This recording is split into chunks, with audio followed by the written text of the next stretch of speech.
बोले देवघर वाले बाबा की, बोले साचे दरबार के ना के दिन माँ जैता है गौरा,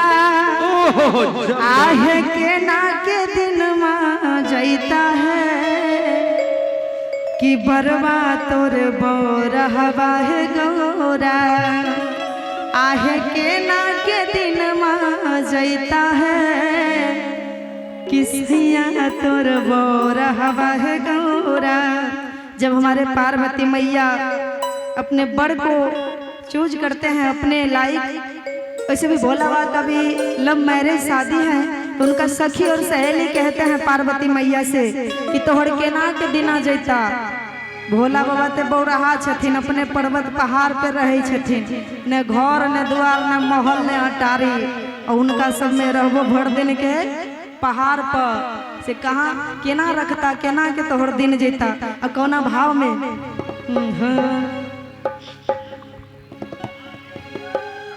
कि केना के दिन माँ जैता है गौरा, आहे केना के दिन माँ जैता है कि बरबा तोर बोरहवा है गौरा,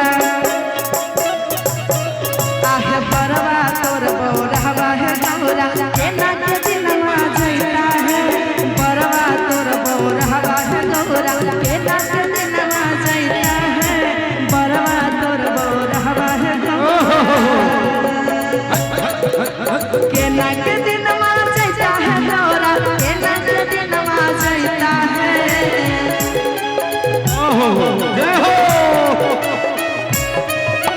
केना के दिन माँ जैता है गौरा, केना के दिन माँ जैता है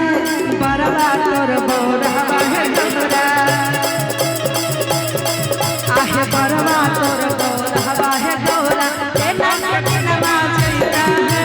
बरबा तोर बोरहवा है गौरा, केना के दिन माँ जैता है बरबा तोर बोरहवा है गौरा।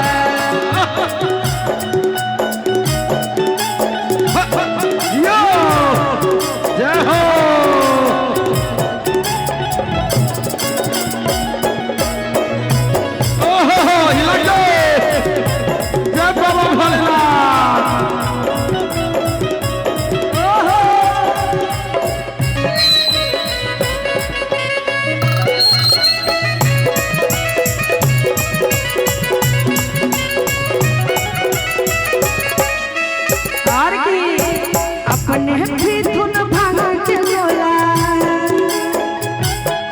आहे अपने खई धुन भागा के बोला, तोरा से रोज पिसवई धुन है,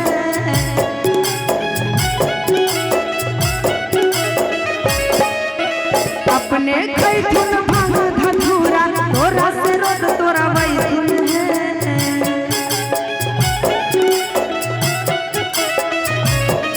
आहे बरवा तोर बोरहवा है गौरा,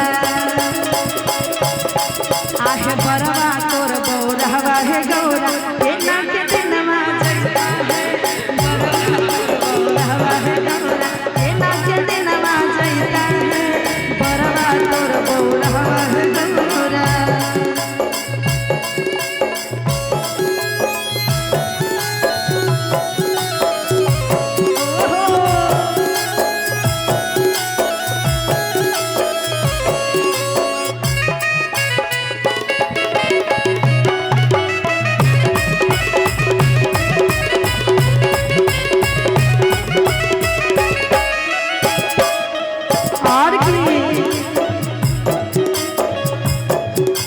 अपने चलै थुन बसहा बरवा, तोरा से घास कटबै थुन है,